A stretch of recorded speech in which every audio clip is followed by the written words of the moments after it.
Yo, what is up guys, it's Ryan. I'm back with another video, and today we're going to be talking about Raptor, the B&M Inverted coaster at Cedar Point in Sandusky, Ohio. Raptor is one of my all-time favorite coasters, and I can't wait to discuss this one with you guys. So without further ado, let's get started. Let's begin with the stats.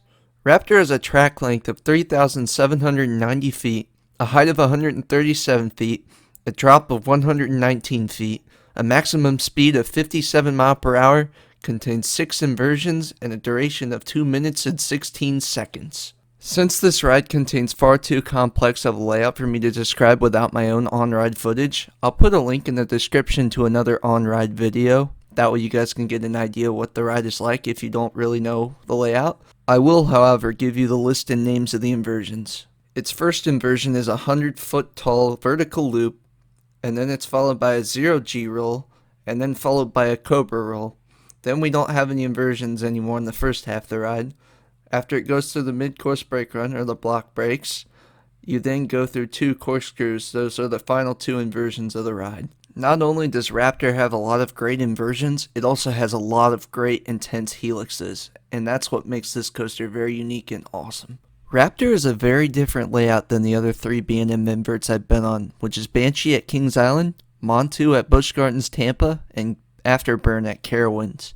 While the layouts may look the same, oh boy, let me tell you, they feel a lot different when you ride, and this one definitely packs a punch. Every single inversion on this ride, every single turn, from the moment you go down the drop, it just feels like the ride is getting more and more intense.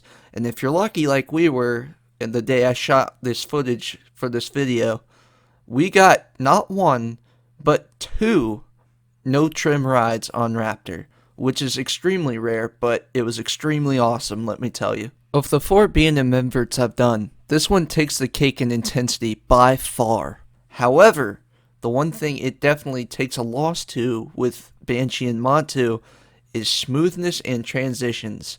This one does tend to have a little bit more of a rattle. It's an older coaster, so I'll give it the benefit of the doubt. However, it does have some very rough transitions, and if you're not bracing yourself, ouch. In no way am I saying Banshee and Montu are not intense, but they just pull very different styles of G-force. With Banshee and Montu, it's all about those long, slow inversions you pull. But my goodness, with Raptor, it's that intensity of just getting the whiplash from these really rapid transitions. As for the smoothness of this coaster, as I said before, it definitely has a rattle to it since it's an older coaster. But the transitions are definitely not the smoothest. And it's definitely hard to avoid the headbanging when you have the traditional B&M restraints.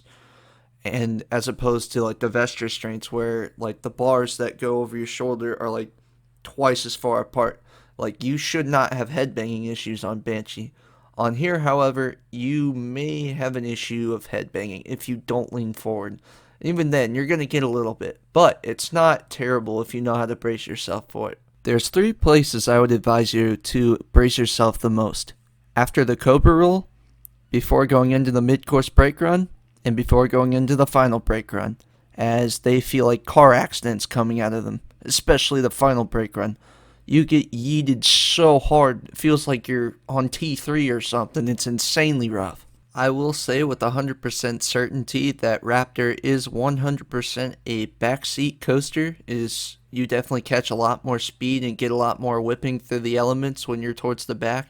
But if you're in the middle, don't be disappointed. It's still going to be a really good ride. As far as the drop is concerned, it's pretty average. It's not the best of the B&M inverts, but it's not the worst of the B&M inverts I've done. It does gradually gain momentum going down the hill, as it does with any other drop, so it's pretty average. That's all I gotta say about that. Nothing to complain about. That's pretty much all I gotta say about Raptor. It's a very underrated coaster. It's got a pretty good duration. It's pretty intense. It's fun, and I've never had a bad ride on it. It's hard to say it's my favorite coaster at Cedar Point, as they have many great coasters. Heck, it's hard to rank any coaster at Cedar Point when you think about it, but still a very good ride.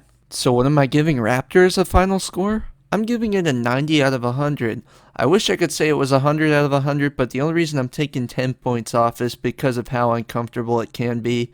And I wish it was like the other B&Ms where they were smooth, but unfortunately that's just not the case for this one. It is pretty uncomfortable at times.